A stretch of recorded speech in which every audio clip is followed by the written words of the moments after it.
Hi everyone, my name is Claire Webb. I use she, her, or they, them pronouns, and I am a senior at Bennington College studying restorative justice.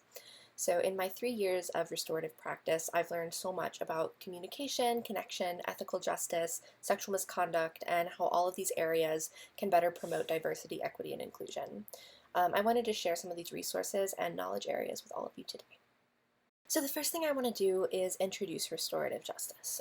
When I talk about RJ, I feel like I'm introducing a friend.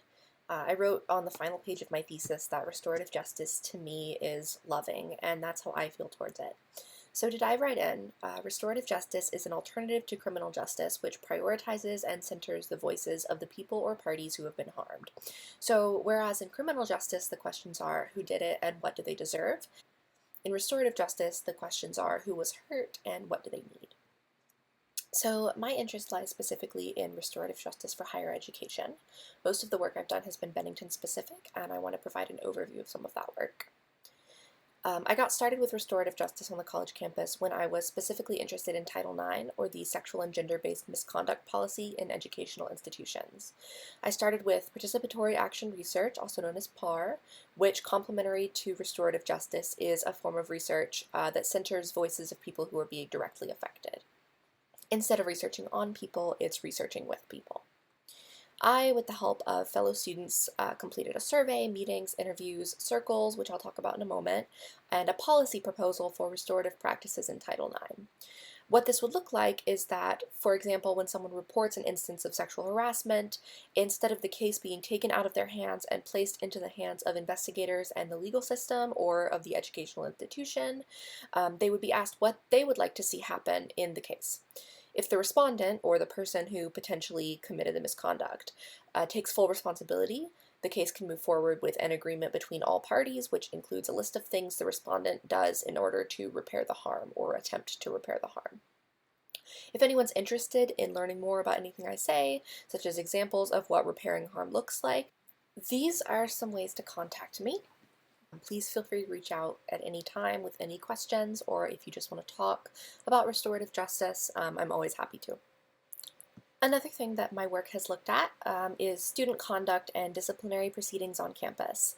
So there are many hills that I would die on, but one of the ones that I'm the most passionate about, is the idea that fines are unethical and uneducational. So they have no place in educational institutions where the point is to learn. Under a system of fines, well-resourced students and students with higher socioeconomic statuses are able to essentially pay to break the rules, while the fines can be prohibitively expensive for lower-income students.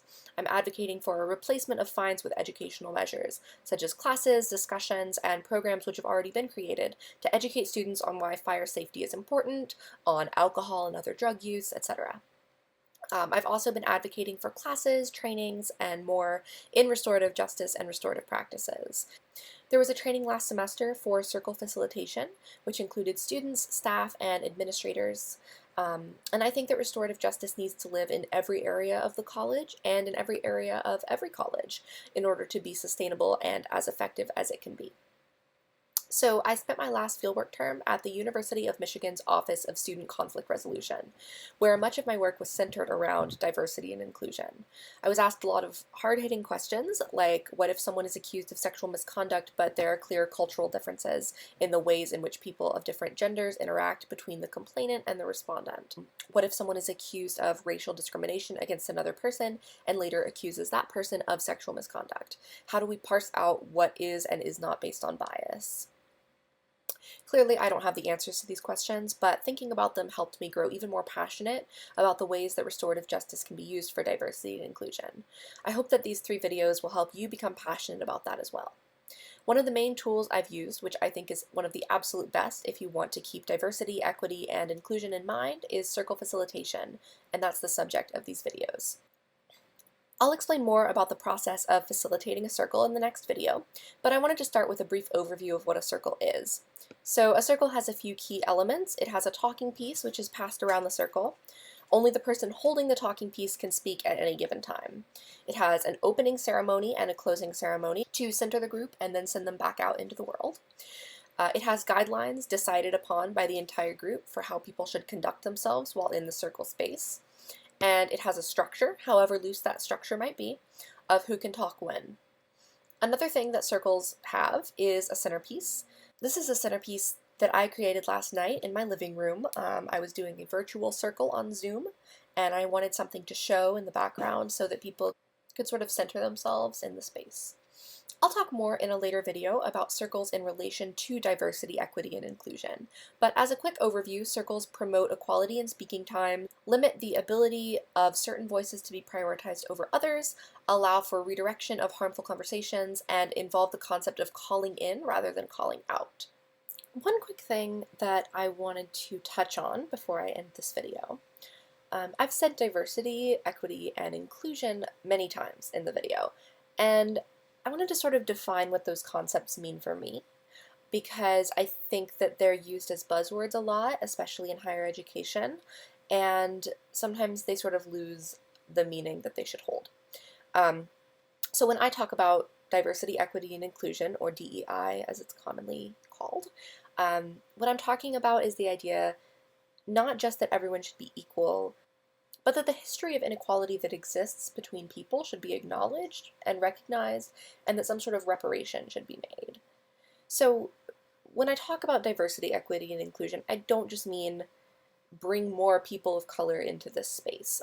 I really mean an actual acknowledgement of the hardships that people have faced, and a bringing together of people without trying to erase the differences and uniqueness of every person.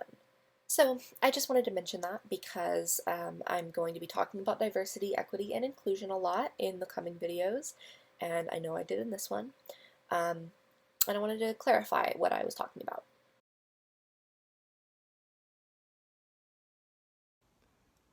To me, restorative justice means equity. In one word, restorative justice means empathy.